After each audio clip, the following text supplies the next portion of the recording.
So hi everyone and welcome to Physicam Academy. I hope all you doing good. तो यार बहुत ही important topic discuss करने वाला हूँ। मतलब अगर आप एग्ज़ाम की प्रिपरेशन कर रहे हैं, एमएससी में अगर आप जा रहे हैं, बीएससी के स्टूडेंट हैं, अगर आप पीसीएम के, मैथ्स आपका सब्जेक्ट है, आप नेट की, गेट की, आईटी, जैम की, बीएचयू, जेएनयू, यूसेट, बार्क, कोई भी इंट्रेंस एग्जाम की तैयारी कर रहे हैं तो ये टॉपिक आपके लिए पढ़ना ही पड़ेगा आपको। मतलब इस टॉपिक के बिना आप फिजिक्स को अंडरस्टूड नहीं कर सकते। वो है कोऑर्डिनेट सिस्टम। आप इनको कर्विलिनियर कोऑर्डिनेट सिस्टम भी कह सकते हैं। हम इसको पढ़ते हैं कोऑर्डिनेट सिस्टम के माध्यम से, ठीक है, कोऑर्डिनेट सिस्टम की तरफ पढ़ते हैं तो आपको बहुत ही शानदार तरीके से टॉपिक समझ में आएगा। फील करना इस टॉपिक को। इसके यूजेज है, मल्टीपल यूजेस। देखो, सबसे पहले आपको जानना है कितने कोऑर्डिनेट सिस्टम होते हैं। देखिए, कार्टेशियन होता है, कार्टेशियन कोऑर्डिनेट होते हैं। दूसरा होता है स्फेरिकल पोलर कोऑर्डिनेट सिस्टम और तीसरा होता है सिलेंड्रिकल कोऑर्डिनेट सिस्टम। तीन तरीके के कोऑर्डिनेट सिस्टम आपके जीवन में होते हैं। कौन कौन से? Cartesian coordinate system, spherical polar और मेरे भाई सिलेंड्रिकल पोलर कोऑर्डिनेट सिस्टम, ठीक है। इनका अपना अपना यूज है। जैसे कहीं पे अगर आपको कार्टेशियन कोऑर्डिनेट सिस्टम अच्छा लग रहा है समझने में, वहाँ पे इसको यूज कर लो। स्फेरिकल पोलर ज्योमेट्री में स्फेरिकल पोलर कर लो, सिलेंड्रिकल ज्योमेट्री में सिलेंड्रिकल कर लो।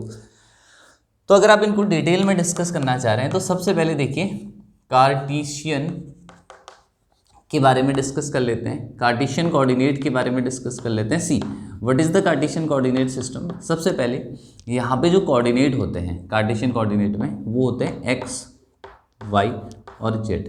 तीन कोऑर्डिनेट हमारे पास होते हैं। कौन कौन से कोऑर्डिनेट होते हैं भाई मेरे? एक्स होता है, वाई होता है, जेड होता है। इन तीनों से मिलके हमारा जो कोऑर्डिनेट सिस्टम बना होता है उसको हम कहते हैं कार्टेशियन कोऑर्डिनेट सिस्टम। देखिए, कुछ इस तरीके से होगा। ये एक्स कोऑर्डिनेट है, ये वाई कोऑर्डिनेट है, ये जेड कोऑर्डिनेट है। या आप इसको एक्स ले सकते हो, इसको वाई ले सकते हो, इसको जेड ले सकते हो। यानी कि यहाँ पे साइक्लिक ऑर्डर फॉलो होगा। That mean I cap cross j cap हमेशा प्लस के कैप आना चाहिए। तो जहाँ पे भी कोऑर्डिनेट सिस्टम में ये कंडीशन फॉलो हो रही है, जहाँ पे भी कोऑर्डिनेट सिस्टम में ये कंडीशन फॉलो हो रही होगी कि i cap cross j cap equal to k cap, तो वो कौन सा कोऑर्डिनेट सिस्टम होगा? वो होगा कार्टेशियन कोऑर्डिनेट सिस्टम। ओके, तो ये भी यूज हो सकता है, ये भी यूज हो सकता है। आप दोनों में से कोई भी यूज कर सकते हैं। अब आपको किसी भी कोऑर्डिनेट सिस्टम में किन किन चीज़ों की ज़रूरत पड़ती है वो मैं बता रहा हूँ आपको। आपको तीन चीज़ों पे विशेष ध्यान रखना है जो कि फिजिक्स में यूज होंगी। पहला तो आपको लेंथ एलिमेंट पे ध्यान देना है, ठीक है, लेंथ एलिमेंट पे ध्यान देना है। लेंथ एलिमेंट मतलब जैसे मान लीजिए जो कोऑर्डिनेट अपन ने लिखी है, एक्स लिखा, वाई लिखा, जेड लिखा, आप एक्स एक्सेस की ओर जा रहे हो तो लेंथ एलिमेंट dx होगा। अगर आप y डायरेक्शन में जा रहे हैं तो लेंथ एलिमेंट dy होगा। और अगर आप z डायरेक्शन में जा रहे हैं तो लेंथ एलिमेंट क्या होगा? dz होगा।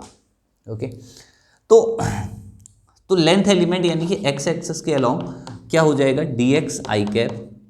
जैसे मान लीजिए आपने एक रॉड रखी है x एक्सेस के अलोंग, तो उसका छोटा सा एलिमेंट लेना है तो dx आई कैप। y एक्सेस के अलोंग भाई मेरे dy जे कैप। और इसी तरीके से z एक्सेस के अलोंग जो लेंथ एलिमेंट आप लेंगे वो dz के कैप लेंगे। तो जहाँ जहाँ पे आपको लाइन इंटीग्रेशन करना है या वन डायमेंशन में इंटीग्रेशन करना है, वहाँ पे आप किसका यूज करेंगे? लेंथ एलिमेंट का यूज करेंगे।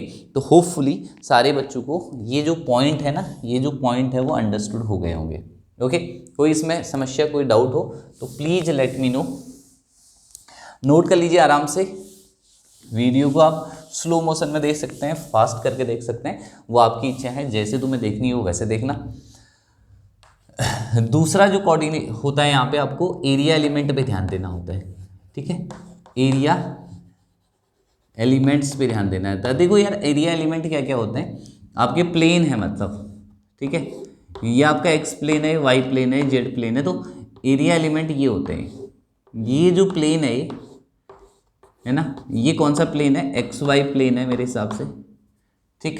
ये जो प्लेन है हमारा, ये प्लेन कौन सा है? एक्स वाई प्लेन है। तो जब आप एरिया एलिमेंट मानते हैं तो वहाँ पे डायरेक्शन होती है। इस प्लेन का यूनिट नॉर्मल वेक्टर देखें तो के कैप डायरेक्शन में है। तो जब आप डी एरिया एलिमेंट यानी कि डी एस के कहते हैं, तो ds k का मतलब आप कौन सा एलिमेंट मान रहे हैं जिसका यूनिट वेक्टर कहाँ को है, k कैप डायरेक्शन में है। दूसरा एलिमेंट होता है dx s, कौन सा, j, यानी कि j अगर है तो dx dz होगा और यहाँ पे j आ जाएगा यूनिट नॉर्मल वेक्टर, ये xz प्लेन है। और इसी तरीके से हमारा जो प्लेन होगा वो कौन सा प्लेन होगा मेरे भाई, i वाला, यानी कि dx dy dz ठीक है। तो तीन प्लेन आपको ध्यान रखने हैं, x plane, xy, xz, yz plane. तो ये होते हैं स्फेरिकल, यानी कि जो कोऑर्डिनेट्स होते हैं किसके, एरिया एलिमेंट के, वो यहाँ पे लिखे हुए हैं। ठीक है, तीसरी बात कर लेते हैं। तीसरा एलिमेंट आपको ध्यान रखना है वॉल्यूम एलिमेंट।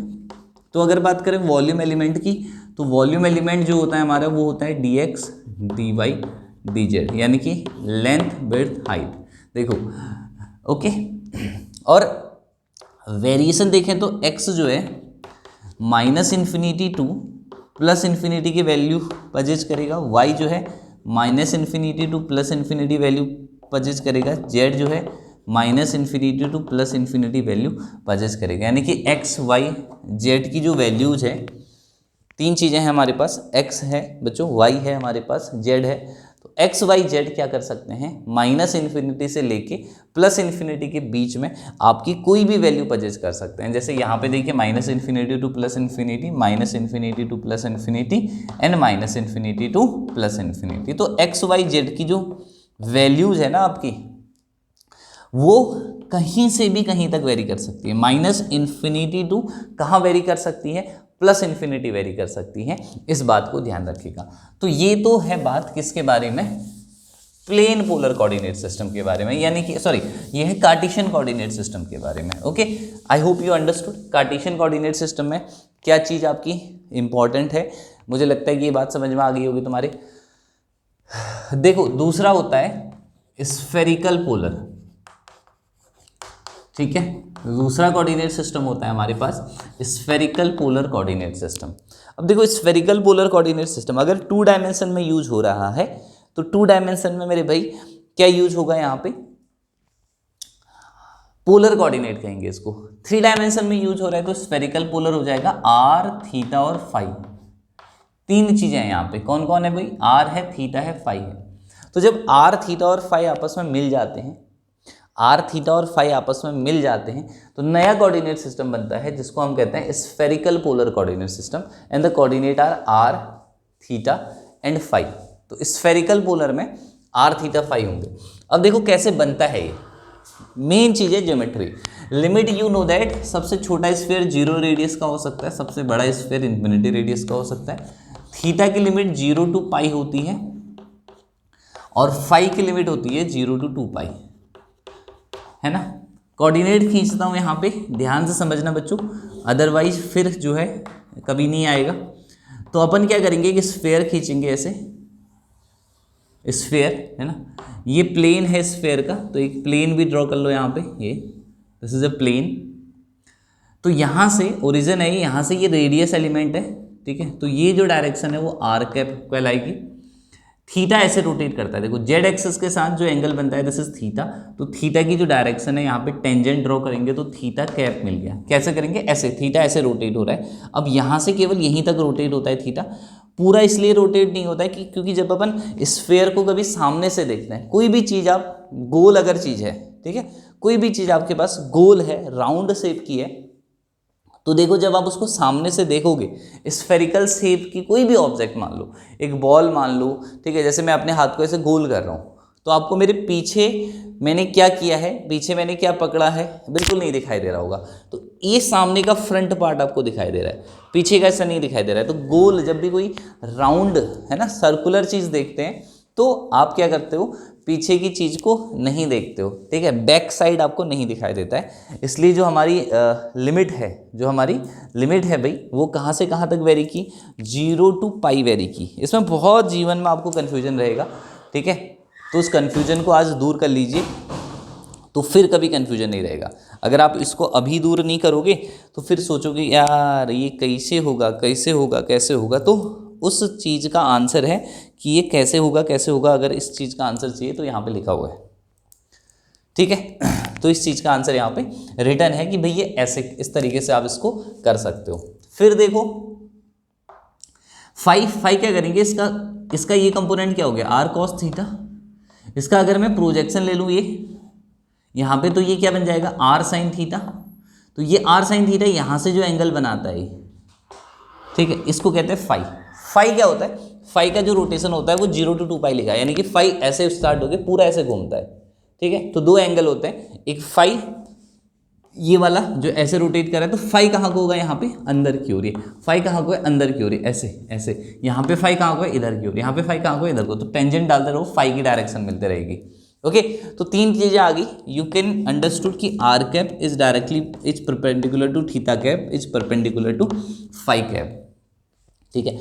बहुत ही शानदार तरीके से इसको पढ़ना, बहुत डिटेल में आपको डिस्कस करा रहा हूं, ठीक है। कोऑर्डिनेट सिस्टम को बहुत डिटेल में आप डिस्कस कर रहे हो। अगर आप स्फेरिकल पोलर सीख गए तो सिलेंड्रिकल कोऑर्डिनेट सिस्टम तुम्हें अपने आप समझ में आ जाएगा।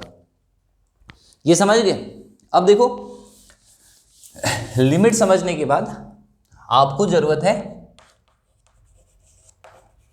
लेंथ एलिमेंट की, ठीक है। आपको जरूरत किस चीज की है बच्चों, आपको जरूरत है लेंथ एलिमेंट की, क्योंकि भाई यहां पे लेंथ एलिमेंट क्या क्या होंगे। देखो लेंथ एलिमेंट तीन चीजें होंगी। अगर आप आर कैप की डायरेक्शन में जा रहे हैं, ऐसे मूव कर रहे हैं, ठीक है, तो डी एल आर, तो D L R is D R R cap.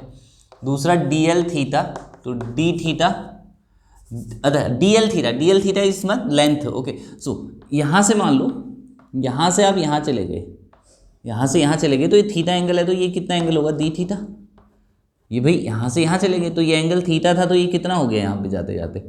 जब आप यहां से मूव करके ए टू मूव करके कहाँ चले गए, बी पे, तो ये एंगल कितना ड्रॉ किया, डी थीटा, है ना। ये एंगल कितना ड्रॉ हुआ आपका यहाँ से यहाँ जाने में, डी थीटा का। तो डी थीटा का जब ड्रॉ हुआ तो D L theta equal to R. देखो ये आर्क है, तो ये आर डी थीटा बना, तो R D theta theta cap. और डी एल फाई मतलब ये एंगल यहाँ से, देखो यहाँ पे था, यहाँ से यहाँ गया तो डी फाई, तो यहाँ से यहाँ तक की दूरी आर साइन थीटा, ये कितना हो जाएगा, arc R sine theta into radius D phi phi cap. Okay, किसी भी बच्चे को अगर नहीं आएगा तो कमेंट सेक्शन में एक कमेंट कर देना, अगर आ गया है तो लिख देना कि सर गॉट, थैंक यू, और नहीं आया तो फिर से इसको जो है 3D डायमेंशन में मैं आपको सिखा दूंगा। और क्या इंपॉर्टेंट है, ये जो बच्चे पढ़ते हैं दे नो कि what is the important of this coordinate system. Length समझ में आ गया। अच्छा जी, दूसरा क्या होता है, एरिया एलिमेंट। देखो पूरे फिजिक्स में काम आएगा ये। एरिया एलिमेंट क्या होता है, अगर मैं इन दोनों को मल्टीप्लाई करूँ तो फाई आ जाएगा, क्योंकि बोथ ऑल आर परपेंडिकुलर। तो अगर आपको डी एस आर्क निकालना है, यानी कि डायरेक्शन आर्क है, तो इन दोनों को मल्टीप्लाई करो, R square sine theta D phi, theta cross phi क्या हो जाएगा, आर कैप हो जाएगा।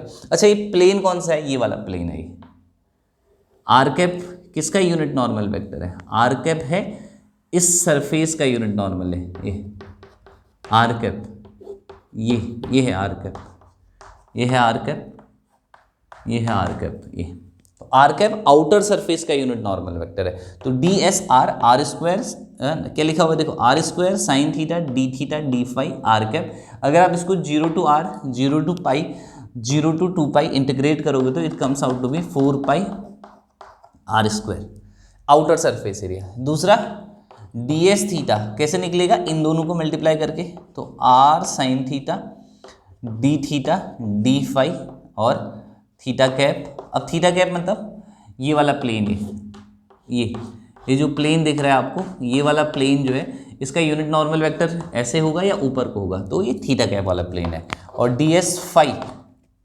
फाई वाला प्लेन देखें तो मल्टीप्लाई करो इनको, तो R D theta phi cap हो जाएगा, ठीक है। तो ये आपके कोऑर्डिनेट आ गए कौन कौन से, एरिया एलिमेंट के, ठीक है। तो कमेंट सेक्शन में लिख के बता देना आया कि नहीं आया, ये पक्का मैंडेटरी करना। वीडियो को देखो तो एक तो लाइक कर लेना यार, है ना, और दूसरा ये कर लेना। अब लाइक क्यों करना, उसके पीछे कारण ये है क्योंकि ज़्यादा से ज़्यादा लोगों तक ये पहुँचे और ज़्यादा से ज़्यादा लोग इसको देख पाएँ, जिनके लिए रिलेवेंट है एटलीस्ट वो तो देख पाए। मतलब मैक्सिमम फिजिक्स के स्टूडेंट है जो कि ऐसी जगह यूनिवर्सिटीज़ में पढ़ रहे होते हैं जहाँ पे they not getting these kind of thing properly, उनको नहीं मिल पा रहा है, तो वो कम से कम सीख पाएँ, ठीक है। चाहे 100 ही लोग सीखें, ठीक है, सारे नहीं भी देखें, 100 ही लोग देखें वीडियो को, बट वो देखें जिनको एक्चुअली इसकी ज़रूरत है, तो बहुत अच्छा लगेगा इससे, ठीक है। तो ये बात समझ में आई। तीसरा होता है वॉल्यूम एलिमेंट। तो वॉल्यूम क्या होता है, डीवी, तो तीनों को मल्टीप्लाई कर दो, R square sine theta D R D theta D phi. अगर इसको इंटीग्रेट करोगे तो वॉल्यूम पक्का pi R cube 4/3 pi R cube हो जाएगा टोटल वॉल्यूम, क्योंकि होता ही इतना है। दो बातें समझ में आ गई आपको। वॉल्यूम एलिमेंट क्लियर है, पक्का है ना, यहाँ तक वॉल्यूम एलिमेंट क्लियर है तो बताओ, कोई इसमें समस्या नहीं है, कोई परेशानी नहीं है, ठीक है। अब you know that R vector equal to क्या होता है, आर वेक्टर इक्वल टू होता है X I plus Y J plus Z K मेरे भाई। तो एक्स की जगह है ना, एक्स की जगह हम क्या लिख सकते हैं, देखो एक्स की जगह ये एक्स डायरेक्शन है, तो ये कंपोनेंट क्या है, आर साइन थीटा, तो आर साइन थीटा का कौन सा component, cos phi component. Y की डायरेक्शन में आर साइन थीटा का साइन फाई कंपोनेंट, यहाँ को क्या है, आर कॉस थीटा। तो एक्स की जगह लिखिए R sine theta cos phi I cap, R sine theta sine phi J cap plus R cos theta K cap. ये एक कंपोनेंट, दो कंपोनेंट, तीन कंपोनेंट है ना। कहीं पे समस्या उत्पन्न हो रही है तो प्लीज बता देना। आर वेक्टर फाइंड हो गया, तो अगर आपको आर कैप और I cap J cap theta cap, यानी कि R cap theta cap phi cap और I cap J cap K cap के बीच में रिलेशन चाहिए, तो डी आर कैप निकालते हैं डी आर वेक्टर अपॉन, ठीक है ध्यान समझिए, D R upon D R vector upon D are का मॉड, रिलेशन निकल जाएगा। ये आपका होमवर्क है, खुद से निकाल के लिखना जब इस वीडियो को देखना। तो D theta D R cap upon D theta upon D R cap upon D theta का मॉड, और फाई कैप लिखोगे तो D R upon D phi upon D R vector upon D phi का mod. इतना काम कर लेना बच्चों, कभी परेशानी नहीं होगी, गारंटी है। स्फेरिकल पोलर कोऑर्डिनेट के किसी भी सवाल में कभी नहीं फंसोगे, कभी भी नहीं फंसोगे स्फेरिकल पोलर कोऑर्डिनेट के सवाल में, अगर इतने पॉइंट को रट्टा मार लोगे। इतने पॉइंट को रट्टा मार लेना, आधे घंटे के लेक्चर में पूरे coordinate system A to Z समझ में आ जाएगा, ठीक है। ए टू जेड पूरा कोऑर्डिनेट सिस्टम समझ में आ जाएगा, बस इतना देख लेना, इतना सा देख के पढ़ लेना, पूरा कोऑर्डिनेट सिस्टम समझ में आ जाएगा, ओके। थर्ड कोऑर्डिनेट सिस्टम होता है सिलिंड्रिकल, ओके कोऑर्डिनेट। तो भाई सिलिंड्रिकल कोऑर्डिनेट सिस्टम में क्या होता है, देखिए तीन कंपोनेंट होते हैं, एस रेडियस, फाई और जेड। फाई वही है रेडियस, तो सिलेंडर आपको पता है कि रेडियस 0 टू इन्फिनिटी हो सकती है, फाई अगेन 0 से लेके 2 पाई के बीच में, और जेड माइनस इन्फिनिटी टू क्या हो सकता है, प्लस इन्फिनिटी के बीच में हो सकता है। इस सिलेंडर देखो कैसे बनता है अपन का, ऐसे बनता है, ऐसे, ये देखो ये है हमारा सिलेंडर, ठीक है, दिख रहा है बढ़िया सिलेंडर जैसा। ये एक्स दिशा है, ये वाई डायरेक्शन है, ये जेड डायरेक्शन है। सो ऐसे गोल खींच लो, ऐसे, ये है इसकी रेडियस एस, ये एंगल बनता है फाई, एस इसके साथ जो एंगल बना रहा है फाई, कोई दिक्कत नहीं है।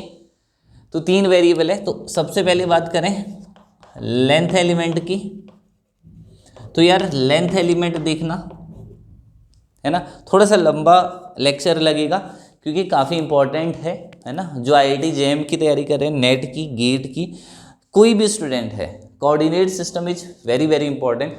तो लेंथ एलिमेंट वही DLS, तो DS एस कैप, फाई की डायरेक्शन में देखो यहाँ से यहाँ एंगल ड्रॉ करोगे D फाई, तो ये कितना हो जाएगा S D phi, phi cap, DLZ मेरे भाई DZ जेड कैप। कोई समस्या नहीं है, उत्पन्न हो रही है तो बता दो, मिटा देंगे समस्या को, तुम्हें नहीं, ठीक है। तो लेंथ एलिमेंट समझ में आई। अब भाई अगला पॉइंट होता है, नोट करते रहना, स्लो कर लेना वीडियो की स्पीड। 3 बिंदे दिख रहे होंगे साइड में, क्लिक करना, स्पीड का ऑप्शन आएगा, स्पीड पे टच करना, 0.75 क्रॉस में स्पीड देख लेना अगर थोड़ा सा फास्ट लगे वीडियो, ठीक है। पर सीख जरूर लेना, इसके बिना फिजिक्स और मैथ्स में आगे चलना नामुमकिन हो जाएगा। फिर करते हैं area element. Okay, area area area area कैसे बनेगा, इन दोनों देखो, इन दोनों को मल्टीप्लाई करोगे तो DL एस कैप बनेगा। कौन सा एरिया एस कैप है, ये आउटर सरफेस एरिया है, ये आउटर कितना होता है 2πRL होता है शायद, तो सेम उतना ही आएगा S dz d phi 0 to L length का अगर एक स्फीयर ले लो तो उसका एरिया इसको सॉल्व करके 2πRL हो जाएगा, करके देख लेना। DS फाई इन दोनों को मल्टीप्लाई करो, DS dz phi cap DS कौन बचा, Z बचा, तो S DS d phi Z cap. अच्छा जी, DSZ कौन सा है सर, DSZ ये है, ये कितना होता है πr², करके देखो यार, πr² आ रहा है नहीं आ रहा है, बिल्कुल आएगा πr²। ओके, 0 to 2π इंटीग्रेट करके लिमिट रखोगे तो ये वाला एरिया है, Z कैप S कैप ये वाला एरिया है ना। ये कौन सा एरिया है, पता नहीं कौन सा एरिया, ठीक है, इस तरीके का एरिया बन रहा है, ठीक है, ऐसा। तो यहाँ पे तो नहीं दिख रहा है, 3D में ही दिखेगा, और 2D में कोई एलिमेंट नहीं है ऐसा। फिर आती है बात वॉल्यूम एलिमेंट की। तो what is the volume element, इसको मल्टीप्लाई करो, S DS d phi dz, तो ये वॉल्यूम है सिलेंडर का, कितना हो जाएगा πr²L, करके देख लो सेम आंसर आएगा। निकल गए, तो 3 कोऑर्डिनेट निकले, कौन कौन से निकले सर, समझ गए, लेंथ एरिया वॉल्यूम। हर एक बच्चा जो अपने एग्जाम में जा रहा है बैठने, तो उसको कम से कम स्टार्टिंग जब करो फिजिक्स की, तो ये एलिमेंट कोऑर्डिनेट सिस्टम बहुत ही शानदार ज़बरदस्त तरीके से आना चाहिए। अब देखो यहाँ पे R बहुत मज़ेदार होगा, Z कैप तो Z है ही, यहाँ Z कैप ही है यहाँ पे, पर जो R वेक्टर है वो केवल XI और YJ होता है, Z के नहीं होता है, क्योंकि Z तो Z है ही ऑलरेडी। X की जगह R cos फाई, एंगल देख लो I cap plus R sin phi J cap मेरे भाई, R vector equal to R cap नहीं S वेक्टर मान लो, तो R कैप निकालना है, S कैप निकालना है, तो DR upon DR vector upon DR का मॉड, फाई कैप निकालना है, DR upon D phi upon DR upon D phi का मॉड, बात खत्म। R कैप फाई कैप दोनों ही जो है तुम जो है आराम से निकाल सकते हो अगर थोड़ा सा मेहनत कर लो। अब बची बात कर्ल, ग्रेडियंट, डाइवर्जेंस, हर एक कोऑर्डिनेट सिस्टम में, वो भी सिखाऊंगा कैसे निकालते हैं, ट्रिक भी बताऊंगा कैसे याद करते हैं, बट अगले वीडियो में। नीचे कमेंट पे लिख के बता देना कि अगला जो वीडियो है आपको किस टॉपिक से रिलेटेड चाहिए और कौन सी चीज़ आपको पढ़नी है। अगर आप BSc MSc किसी भी क्लास के स्टूडेंट है, JM की, नेट की, गेट की, कोई भी प्रिपरेशन कर रहे हैं, नीचे कमेंट में लिखना कि सर हमें इस टॉपिक पे वीडियो चाहिए, ये समझ में नहीं आ रहा है, श्योरली उस पर वीडियो बनाया जाएगा और आपके साथ चीज़ें डिस्कस की जाएंगी। और बताना कि कैसा लगा वीडियो, बातें समझ में आई नहीं आई, और सपोर्ट कीजिए हमें। तब तक के लिए bye bye, take care, God bless you all.